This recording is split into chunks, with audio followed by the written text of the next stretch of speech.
The broadcast is now starting. All attendees are in listen-only mode. Yes, good afternoon, everyone, and thanks so much for joining us this afternoon for this joint webinar between Newton and Hansuke. I'm really pleased to have with us a great panel. And let me start with introductions. First of all is Chris Quadrant. Chris is joined Hansuke after 31 years with the HMRC. He's the foremost authority on automatic exchange of information regimes. At HMRC, Chris was the senior AOI policy advisor, and he worked closely with the OECD and the European Commission on delivery of the Common Reporting Standard, CRS, and the adoption into the EU directive, as well as delivering the EU legislative framework and associated guidance. Chris, great to have you here today. Thank you. Also with us is Mr. Ali Kazemi. Ali is the managing partner at Hansuke. He has over 25 years of financial service industry experience, having held successive leadership roles with the Big Four firms and as head of tax at Barclays Global Investors, now BlackRock. Ali is a leading authority on investment and operational taxes with experience of over 50 FATCA and CRS implementations assignments across Europe, Middle East, and Asia. Also, Ali, thanks for joining us today. Thank you, Terry. Nice to be here. Also with us is Sikhar Gupta with Newton. Sikhar is managing Newton's Center of Excellence for Compliance Solutions. He has over 15 years of experience, and he has successfully delivered projects, a plethora of projects on CRS and FATCA across Europe, Americas, Middle East, and Asia. Sikhar, great to have you here today with us. Thanks, Terry. Thank you, everybody. Great. So I think that we can start with Chris now. Chris, thank you so much. And thank you very much. I'm going to look at the international context around automatic exchange of information before passing over to my colleague Ali, who will be looking at reporting financial institutions and the impact this has on them. So in terms of international context, it's probably worth starting with a little bit of a history lesson to show how we've got to where we've got to. Since 2008 and the financial crisis, it's certainly true that many tax administrations and governments are taking a much closer look at the tax gap, the difference between the amount of tax which they think they ought to be receiving and the amount of tax which they actually manage to collect. A lot of this focus comes down to two areas within that, largely because they're seen as the two areas which are the easiest to tackle quickly, and that's tax avoidance and tax evasion. I won't bother to go into the difference between those two at the moment, just need to say that they are attempts either to use the law in a way not intended or to break the law in a way not intended. The CRS, FATCA are both concerned with breaking the law. These are aimed at the criminal attempt to evade taxation.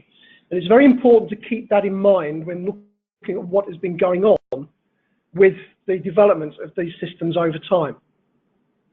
It will be fair to say that post-2008, there was a certain shift in public opinion. The perception was there that while governments were propping up the banking sector with taxpayers' money, there were plenty of individuals and entities who were not paying their fair share. To say it's a perception, how true it is, who knows? But the perception was certainly there. When you couple that as well with the attempts made by the US to crack down on tax evasion, leading, for example, to the prosecutions which they carried out against Swiss banks, which clearly showed that there were issues with banks providing shelter for people who were not declaring income, it was perhaps not surprising that the US decided to do something about this on the back of the public opinion swell. Hence FATCA, a piece of US domestic legislation that sought to impose requirements on financial institutions on a global basis. And if global institutions didn't want to play, then there were sanctions which could be brought into play. And the initial requirement for this was the IRS wanted banks and other financial institutions around the world to report directly to them. This caused some hackles to be raised, particularly in the European Union, and 5 jurisdictions, the UK, Germany, France, Spain and Italy, made a joint approach to the US to point out that any bank in the European Union that posted information to the data protection law, they could not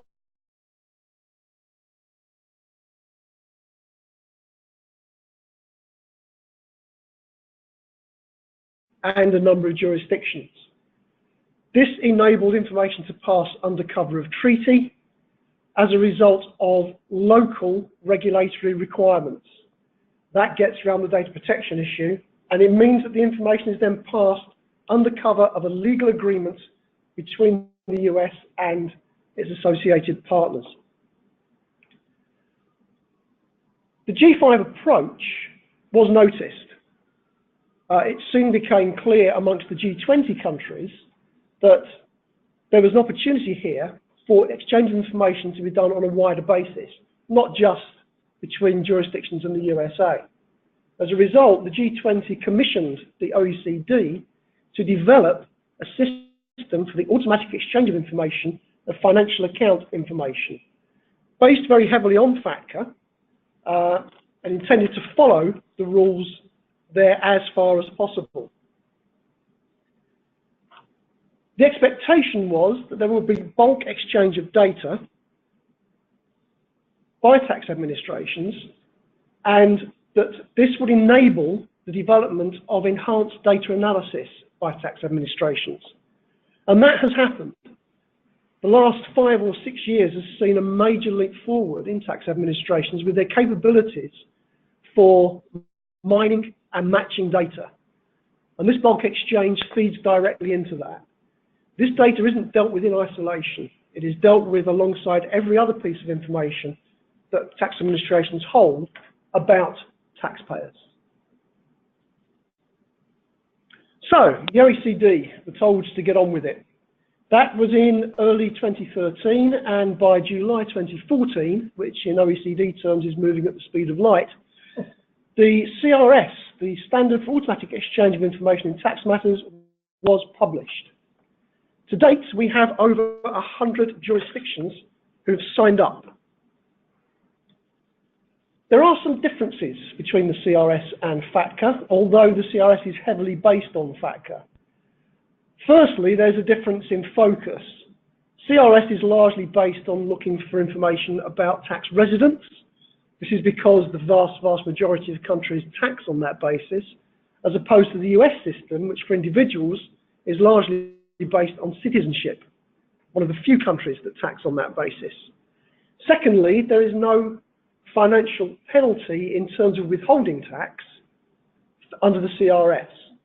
That doesn't mean there aren't penalties if you fail to comply.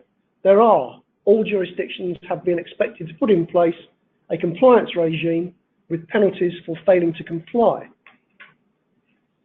But those are the two main differences between the two.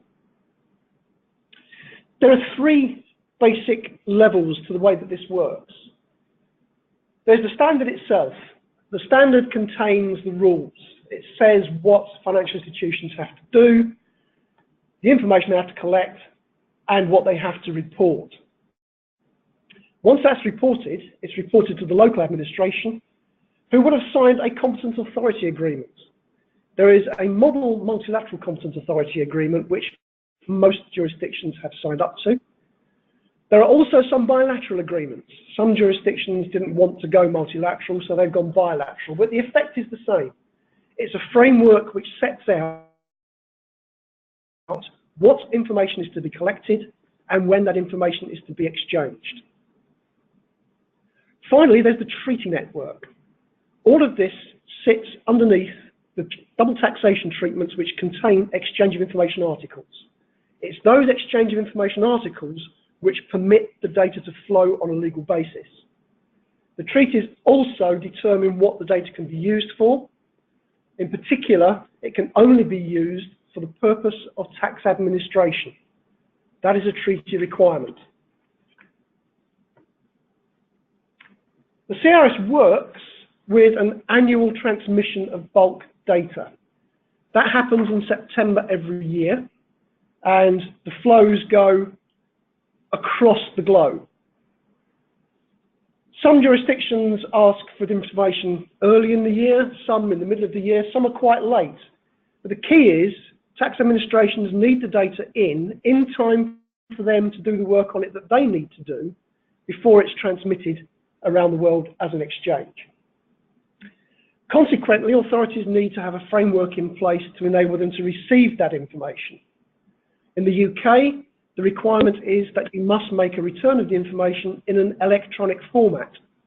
To do that, you have to sign up to the HMRC portal, and you have to provide the data using either an upload yourself of a particular format of data, or you can download the data direct into the HMRC system, although it's not recommended if you've got more than a few lines of data to send. Once it's in there, the data can be exchanged. Now, for the data to be usable, the FIs need to have identified the tax residence of their customers, which is where the due diligence process comes in, and they need to report that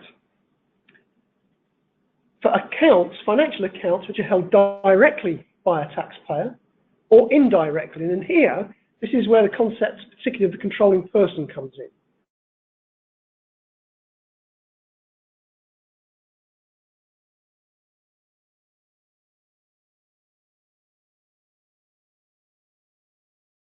If a controlling person, that person's interest in that entity has to be reported. The OECD is continuing to take an interest in what's going on here, and this will impact as well on financial institutions down the line. The Global Forum is a body that was established by reference to the OECD, but it actually has more members than the OECD, and it's there initially to ensure compliance with exchange of information on request. That's where one tax administration asks for assistance from another, asking them to obtain and cover a treaty. What the Global Forum has done is to set up a new body, or a new group within its body, which is there to look at compliance by tax administrations in regard to automatic exchange of information. And it has set out a mandate for that, and it has set out the rules which have to be followed. And I think it's very worth saying here that this is not a simple rubber stamping exercise. The peer reviews happen. They are very intrusive into a tax administration systems, and any non-compliance that is discovered is flagged up and is acted upon. It's fair to say that most jurisdictions do not want to end up on a blacklist because of the reputational damage that that can cause. And many governments have already said to their tax administrations that when you are peer reviewed, you will be fully compliant. Therefore, there is no question of anybody taking side steps or shortcuts to try to get round their obligations. An important point about the data transfer is that the data is held confidentially and data protection rules are applied, and they are to the EU standard. In addition, human rights are taken care of. There is certainly a system whereby sensitive information can be withdrawn and withheld. The treaty allows that to happen. So if there is a threat, for example, of human rights abuse with sending data from one country to another, that information can be withheld. Confidentiality and data protection is a key part of the compliance review. And it goes beyond simply saying, well, we know you've got data protection laws in. It can go to things like, what is your clear desk policy when dealing with these files? Where do you keep them stored within your organization? Who has access? It is very, very to the point. And what is more, jurisdictions will want to be seen to comply with the requirements of the OECD and the Global Forum. That means that international firms, FIs with an international reach, need to be aware that it doesn't really matter what jurisdiction you're in, the rules are going to be pretty much the same everywhere, and the compliance activity is going to be the same everywhere. That brings us on to the compliance approach. HMRC published their No Safe Havens document in 2013, updated it in 2014, and this is really on the back of the expectation of the information flows which have now started.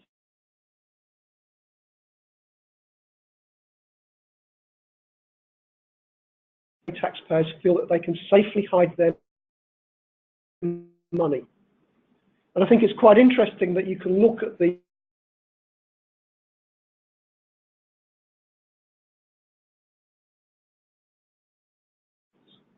they're now sending information. The idea to their tax liabilities will know that the game's up, the risk is against them. Hopefully this will make a number of people volunteer to pay their back taxes. For those who don't, there's a very, very strong possibility that they will now be detected.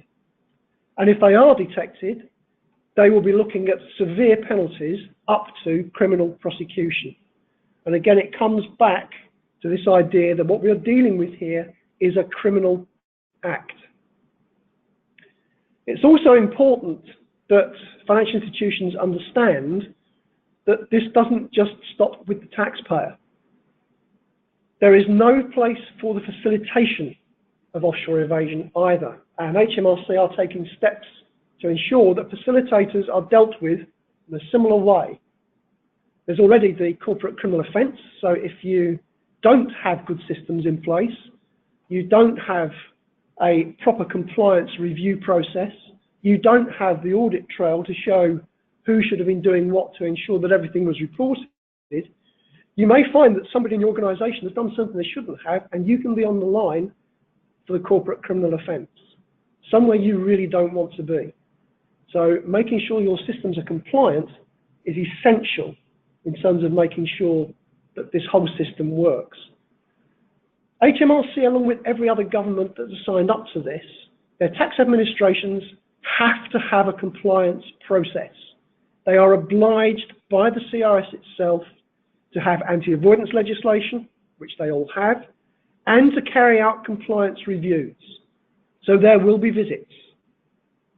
Tax administrations will be knocking on doors to look at systems, to look at processes, to look at governance, to see and to make sure that financial institutions are reporting what they should report. Hopefully that's put some of the international context around where we've got to today, but also to point out where this is heading. The next round is the compliance round, so be ready for it. Chris, I would really like to thank you for this insightful information. And now over to Ali Kazemi. Ali.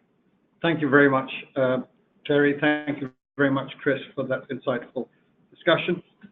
And I would like to pick up the thread where Chris left off, which is Chris has provided a context as to how the environment within which financial institutions are operating. And we now turn our attention to what, at the highest level within organization, financial institutions, the board and senior management need to do and what they are doing. And accordingly, what I'm going to cover is not very detailed, it's an abstracted view pitched at that level. So just a very quick recap as to what CRS and the AOI regimes are looking at. At that abstracted view, very simply, what you're looking at is a classification of accounts. That classification takes place when you take on board new customers, your existing customers, and where those customers' circumstances change. So that's the upstream work that needs to happen. The next stage within that cycle, the life cycle, is the actual reporting element of the reportable accounts. And again, because it can be separated, as I said, by time, and also it's downstream, the reporting activity, there needs to be some data validation around that and the actual physical mechanisms to file complete and accurate reports. And then all of this has to be encased within a broader umbrella of governance and a control environment to ensure that those processes are working properly. And Chris specifically highlighted the systems-based approach that certainly the earlier years will be focusing on as part of those compliance checks. So let's turn to some of the common features that we have seen in the work that we have been doing within this sector. I think one of the key things I see is the incorrect classification of accounts. I think that's a common thread that we have seen, and what is needed is a bit more rigor to make sure that is done properly. The other is, again, linked to the scoping side of things, which is the products, what is in new products, or if products change, evolve, that needs to be looked at carefully. The other aspect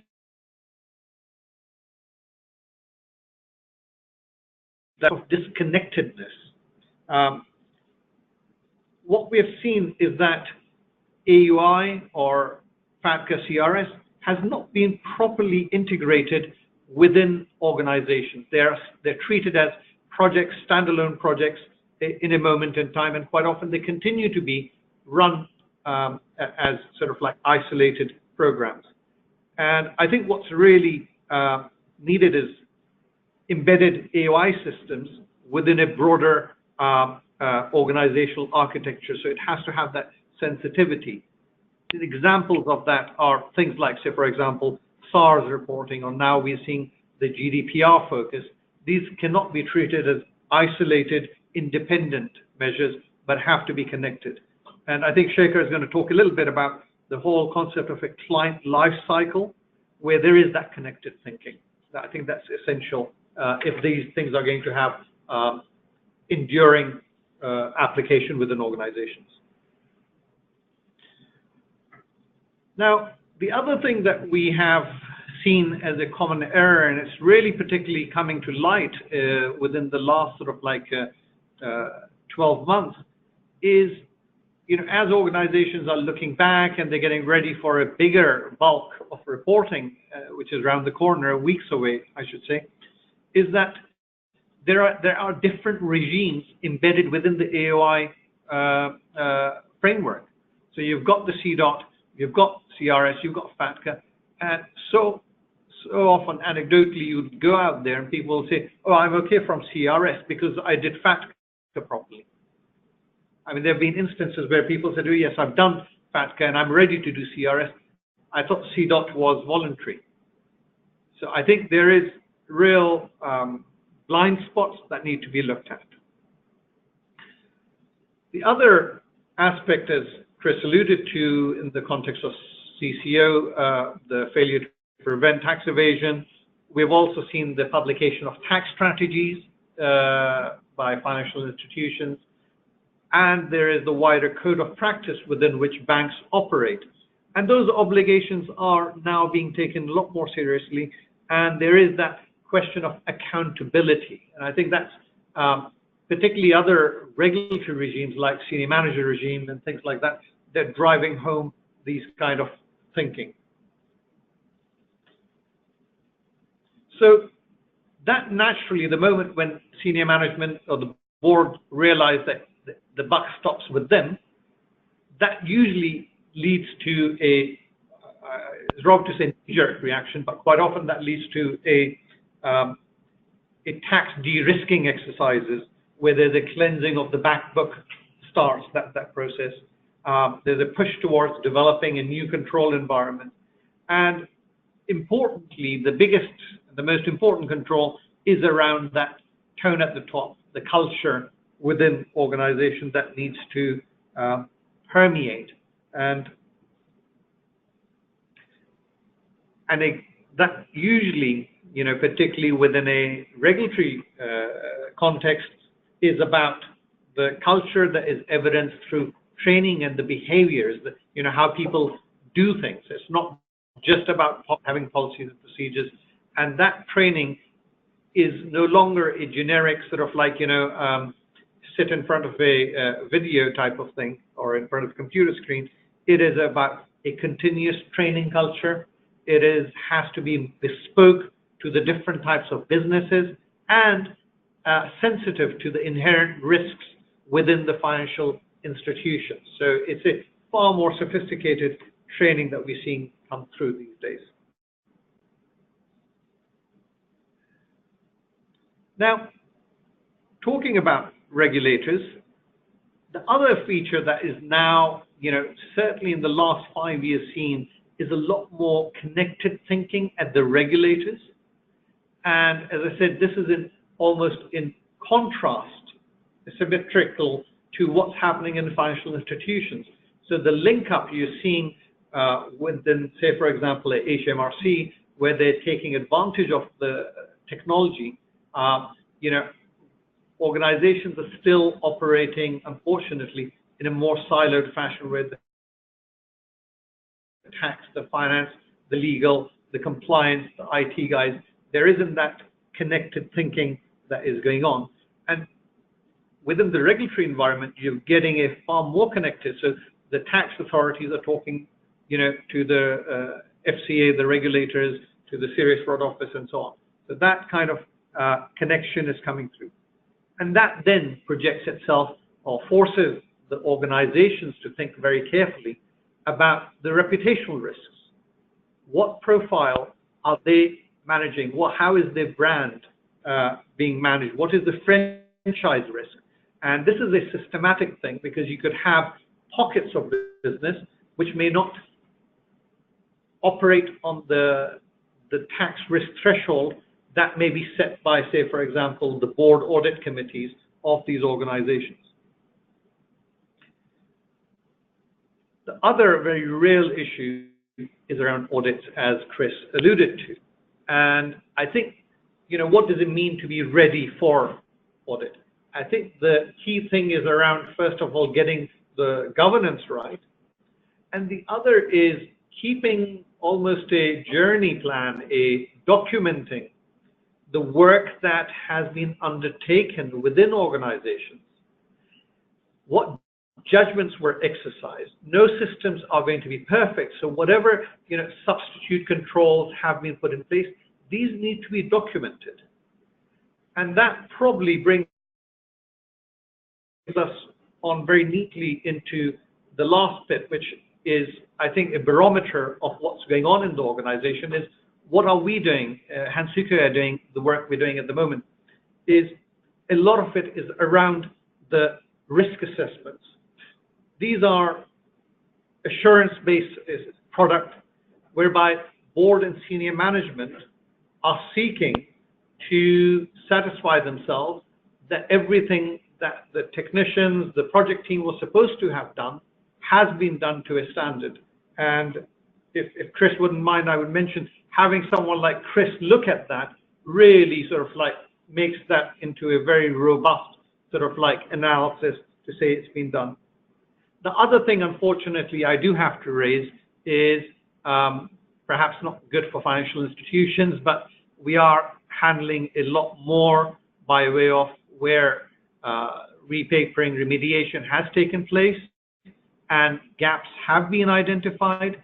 I think financial institutions are now ready, particularly under the Code of Practice and the tax strategy obligations, to do voluntary disclosures. Now, these have to be handled very, very carefully. And again, that's what we're seeing, a lot of activity in the marketplace. So that's all I wanted to say at this stage, Sherry. I hope that's okay. Great, Ali. Thank you so very much for all this insightful information. And now I'm passing over to Siddhar with Newton, so he can give us Newton solution to all these issues and problems. So Siddhar, now over to you. Thank you. Thanks, Terry. Thanks, Ali, to give us, the background about the compliances, CRS, and the other new compliances which are coming nowadays in the market. So the question is, are we ready for new compliances which are coming to the market? Are we ready to deal with how the compliances are going to change day by day, how our system, our processes are well prepared, maintained to, handle such situations? So when we are saying, the compliances, there are a number of compliances which we are dealing with on day-to-day basis. There are compliances which are, governed through internal or external factors. There are external factors which putting our organization on pressure to, follow those compliances to safeguard, our interest. And there are internal pressures or the compliances which we need to adhere to follow the correct operations to avoid the risk. So in one, the life cycle of a client with an organization, there are so many compliances which you can see we have to deal with. When a new customer is onboarded to a system, it will start from there what compliances has to be taken care. And during their journey in that organization for a customer, we have to do those regular checks, compliances has to be executed, and we need to, assess those risks and do a kind of necessary check balances, reporting to respective compliance authorities or to internal senior management for avoiding such risk. So when we are saying, do we have a system which is very much flexible, very much, accelerator kind of system where you have where you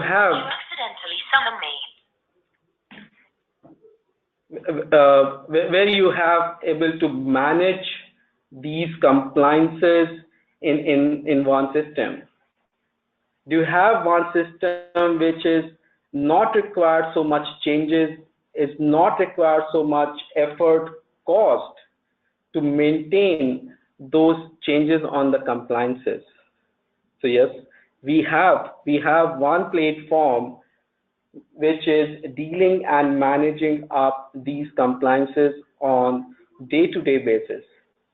We have that system which is very much flexible, very much configurable, which can be less techno side, which has more to the functional, where the functional team can able to manage or handle these compliances by changing some rules. So I would come to those parts, how the business team or the compliance team can able to manage these compliances from that system. So when we are saying the compliances has to be play and the balancing act, we definitely need to take care that we are not putting a compliances to make operational cost high. We are not making anything which is the cost driven, or we require training or new system to adhere to such compliances, or we are not making any compromise with the risks which are associated with the compliances if we are not following. So we definitely require a compliance system which has some goals. So in our accelerator, in the Newgen system, we have those capabilities which give the flexibility or which enable our organization to accommodate these coming compliances from one system. You can do easily integrations, you can do the business modifications on the rules in our accelerator. So we have the goals while we have designed our accelerator, our platform, to accommodate these compliances. So we are dealing with the FATCA, CRS, CBC, EOIR compliances within one platform, within one system. We do not need to build or deploy these multiple systems to deal with these compliance system in environment. So for any compliance system, as Ali and my friend Chris has said, that you do need to identify correctly that data.